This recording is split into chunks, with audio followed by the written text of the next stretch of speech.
എല്ലാവർക്കും സ്വാഗതം. Bank reconciliation statement എങ്ങനെ തയ്യാറാക്കാം എന്ന് പഠിക്കാം.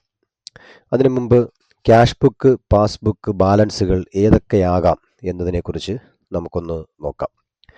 ക്യാഷ് ബുക്ക് ബാലൻസ് ഫേവറബിൾ അഥവാ പോസിറ്റീവ് ബാലൻസ് ആകാം, അല്ലെങ്കിൽ അൺഫേവറബിൾ അഥവാ നെഗറ്റീവ് ബാലൻസ് ആകാം.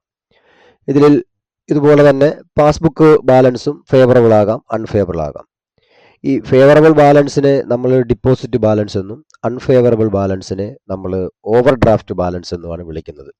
ഈ ഓവർ ഡ്രാഫ്റ്റ് എന്ന് പറഞ്ഞു കഴിഞ്ഞാൽ ബിസിനസ്സിന് ബാങ്ക് പ്രൊവൈഡ് ചെയ്യുന്ന ഒരു ക്രെഡിറ്റ് ഫെസിലിറ്റിയാണ്. ബിസിനസ്സിൻ്റെ അക്കൗണ്ടിൽ പണമില്ല എങ്കിൽ പോലും ഒരു നിശ്ചിത ടൈം പീരീഡിലേക്ക് ഈ ബിസിനസ്സിന് പണം ഉപയോഗിച്ച് ട്രാൻസാക്ഷനുകൾ നടത്തുവാൻ വേണ്ടിയിട്ടൊക്കെ സാധിക്കും. ഒരു നിശ്ചിത സമയത്തിനുള്ളിൽ ആ പണം ബിസിനസ് എന്ത് ചെയ്യണം? ബാങ്കിന് തിരിച്ചടയ്ക്കണം. അതിന് ബാങ്ക് ഒരു പലിശയൊക്കെ ഈടാക്കാറുണ്ട്. അതാണ് ഓവർ ഡ്രാഫ്റ്റ് ഫെസിലിറ്റി എന്ന് പറയുന്നത്. ക്ലിയർ? അപ്പോൾ ഈ പറയുന്ന ഡിപ്പോസിറ്റ് ബാലൻസ് ആകാം, ഓവർ ഡ്രാഫ്റ്റ് ബാലൻസ് ആകാം. അങ്ങനെ ക്യാഷ് ബുക്കിനും പാസ്ബുക്കിനും കൂടി 4 ബാലൻസുകളാണ് ഉള്ളത്. അത് ഏതൊക്കെയാണ് എന്നുള്ളത് നമുക്കൊന്ന് ഡിസ്കസ് ചെയ്യാം. അതൊന്ന് deposit balance as per cash book ആയിരിക്കും. ചിത്രത്തിൽ കാണുന്നത് പോലെ ക്യാഷ് ബുക്കിന്റെ ഒരു ഡിപ്പോസിറ്റ് ബാലൻസ് നമുക്ക് കാണാൻ പറ്റും. അതുപോലെ തന്നെ over draft balance as per cash book ആകാം.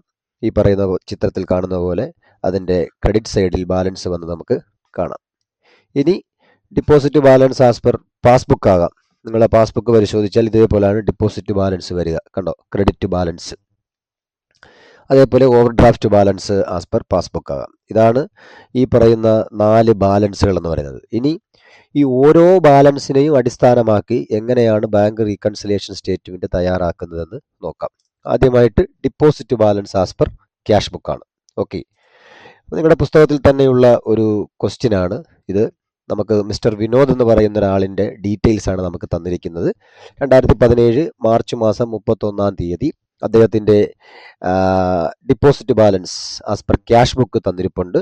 തീർച്ചയായിട്ടും പാസ്ബുക്കും ക്യാഷ് ബുക്കും തമ്മിൽ പൊരുത്തക്കേടുകളുണ്ട്. അതിൻ്റെ ചില കാരണങ്ങൾ 2 മുതൽ 5 വരെ അക്കമിട്ട് നിരത്തിയിട്ടുമുണ്ട്. അപ്പോൾ ഈ കാരണങ്ങൾ കൊണ്ട് തന്നെയാണോ ക്യാഷ് ബുക്കും പാസ്ബുക്കുമായിട്ട് വ്യത്യാസപ്പെട്ട് കിടക്കുന്നത് എന്നുള്ളത് പരിശോധിക്കണം. ഇവിടെ നമ്മൾ അടിസ്ഥാനമാക്കി എടുത്തിരിക്കുന്നത് ക്യാഷ് ബുക്ക് ബാലൻസിനെയാണെന്ന് ഓർക്കണം. അപ്പോൾ ബാങ്ക് റീകൺസിലിയേഷൻ സ്റ്റേറ്റ്മെന്റ് നമ്മൾ തയ്യാറാക്കുമ്പോൾ നമ്മുടെ ലക്ഷ്യം ക്യാഷ് ബുക്കിനെ പാസ്ബുക്ക് ബാലൻസിൻ്റെ ഒപ്പം എത്തിക്കുക എന്നുള്ളതാണ്.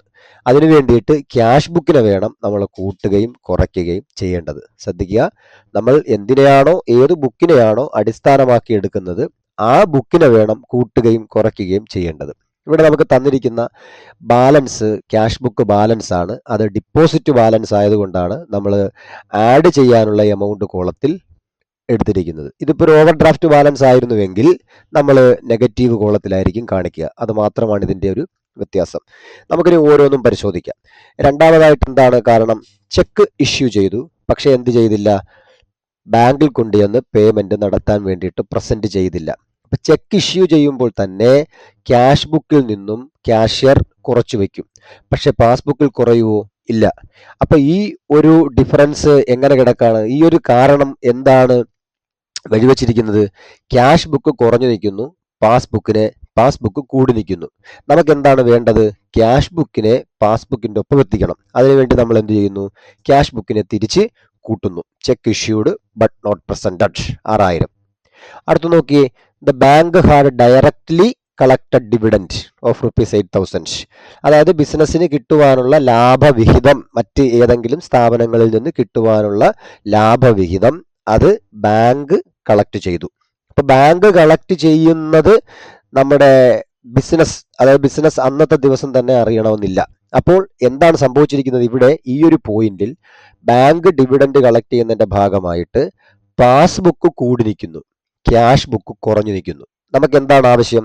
ക്യാഷ് ബുക്കിനെ പാസ്ബുക്കിന്റെ ഒപ്പം എത്തിക്കാം. അതിനുവേണ്ടി എന്ത് ചെയ്യണം? ക്യാഷ് ബുക്കിനെ 8000 രൂപയ്ക്ക് എന്ത് ചെയ്യാം? കൂട്ടാം. ഈ രീതിയിലാണ് നമ്മൾ അതിനെ എൻ്റർ ചെയ്യുന്നത്. ഇനി നോക്കിയേ, ബാങ്ക് ചാർജസ്.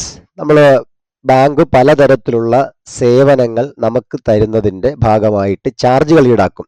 SMS അയക്കുമ്പോൾ, ATM card facility, check facility, അങ്ങനെയുള്ള ധാരാളം സേവനങ്ങൾ നമുക്ക് ബാങ്ക് പ്രൊവൈഡ് ചെയ്യുന്നുണ്ട്.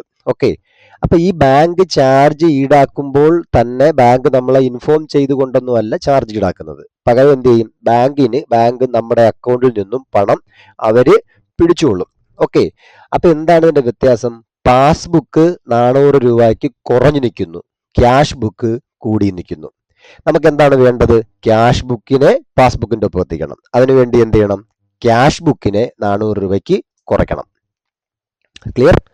ഇനി നോക്കൂ, ചെക്ക് 6000 രൂപയുടെ ഒരു ചെക്ക് നമ്മൾ ഡിപ്പോസിറ്റ് ചെയ്തു, പക്ഷെ അത് ഇതുവരെ ബാങ്ക് കളക്ട് ചെയ്തില്ല. എന്ന് വെച്ചാൽ 6000 രൂപയുടെ ഒരു ചെക്ക് നമ്മൾ ഡിപ്പോസിറ്റ് ചെയ്യുമ്പോൾ തന്നെ ക്യാഷ് ബുക്കിൽ അത് കൂട്ടിവെക്കും. ക്ലിയർ? പക്ഷേ ബാങ്കിനൊരു പ്രൊസീജിയർ ഉണ്ട്. ഈ ചെക്ക് ആര് തന്നെന്നും അത് ഏത് അക്കൗണ്ടാണെന്ന് പരിശോധിച്ചും ആ അക്കൗണ്ടിൽ പണം ഉണ്ടോ എന്ന് പരിശോധിച്ചതിനും ശേഷമായിരിക്കും ഈ പറയുന്ന ചെക്കിൽ കിടക്കുന്ന എമൗണ്ട് ബാങ്ക് എന്ത് ചെയ്യുക, എടുത്ത് നമ്മളുടെ അക്കൗണ്ടിലേക്ക്, അതായത് ബിസിനസിന്റെ അക്കൗണ്ടിലേക്ക് ക്രെഡിറ്റ് ചെയ്യുന്നത്. അപ്പൊ ആ ഒരു താമസം. കൂട്ടത്തിൽ ഒരു കാര്യം പറയാം, ഈ പുതിയ കാലത്ത് ഇത്തരം പ്രശ്നങ്ങളൊന്നും തന്നെ ഇല്ല. പക്ഷെ പണ്ടൊക്കെ എന്ന് പറഞ്ഞാൽ ഒരു 3 ദിവസം 4 ദിവസത്തിനൊക്കെ ശേഷമേ ചെക്കിന്റെ പണം കിട്ടുമായിരുന്നുള്ളൂ. ഓക്കെ, അപ്പൊ ആ ഒരു സാഹചര്യം കൂടി ദയവേത് നിങ്ങൾ മനസ്സിലൊന്ന് സങ്കല്പിച്ചു വേണം ഇതിനെ സമീപിക്കേണ്ടത്. ഓക്കെ, പുതിയ കാലത്ത് ഇത്തരം പ്രശ്നങ്ങളൊന്നും തന്നെ ഇല്ല. അപ്പൊ ഇവിടെ എന്താ പ്രശ്നം? ചെക്ക് ഡിപ്പോസിറ്റ് ചെയ്തപ്പോൾ തന്നെ ക്യാഷ് ബുക്ക് കൂട്ടി, പക്ഷേ ബാങ്ക് ഇതുവരെ കളക്ട് ചെയ്യാത്തത് കൊണ്ട് പാസ്ബുക്കിൽ കുറഞ്ഞു കിടക്കുന്നു. അപ്പൊ ക്യാഷ് ബുക്ക് കൂടി നിൽക്കുന്നു, പാസ്ബുക്ക് കുറഞ്ഞു നിൽക്കുന്നു. നമുക്ക് എന്താണ് ആവശ്യം? ക്യാഷ് ബുക്കിനെ പാസ്ബുക്കിന്റെ ഒപ്പം എത്തിക്കണം. അതിനു വേണ്ടിയിട്ട് ക്യാഷ് ബുക്കിനെ എന്ത് ചെയ്യണം? ഈ പറയുന്ന ഒരു 6000 രൂപയ്ക്ക് കുറയ്ക്കണം. ക്ലിയർ? ഇത്രയുമാണ് നമ്മൾ എൻ്റർ ചെയ്യുന്നത്, ബാങ്ക് റീകൺസിലിയേഷൻ സ്റ്റേറ്റ്മെന്റിൽ എൻ്റർ ചെയ്യുന്നത്. ഇനി സാധാരണ പോലെ നമ്മൾ ബാലൻസ് ചെയ്യുമ്പോൾ നമുക്ക് ഒരു ഫിഗർ കിട്ടും. നോക്കൂ, ഈ ഫിഗർ എന്തായിരിക്കും? പാസ്ബുക്ക് ബാലൻസ് ആയിരിക്കും. അതായത് ബാലൻസ് ആസ് പെർ പാസ്ബുക്ക് 57,600 രൂപ. ഞാൻ ഓരോ ഡാറ്റയും എൻ്റർ ചെയ്യുന്നതിന് മുമ്പായിട്ട് ഒരു സ്റ്റേറ്റ്മെന്റ് ഞാൻ പറഞ്ഞിട്ടുണ്ട്, ക്യാഷ് ബുക്കിനെ പാസ്ബുക്കിന്റെ ഒപ്പം എത്തിക്കണം. ഓക്കെ, അതായത് ക്യാഷ് ബുക്കിൽ നിന്നാണ് തുടങ്ങുന്നതെങ്കിൽ ക്യാഷ് ബുക്കിനെ വേണം നമ്മൾ കൂട്ടുകയും കുറയ്ക്കുകയും ചെയ്യേണ്ടത്. ക്ലിയർ ആയല്ലോ? ഇങ്ങനെയാണ് ഈ ഒരു പ്രോബ്ലം ചെയ്യുന്നത്. നിങ്ങൾ കാണുക, എന്തെങ്കിലും സംശയങ്ങൾ ഉണ്ട് എന്നുണ്ടെങ്കിൽ ചോദിക്കുക. Okay, thank you.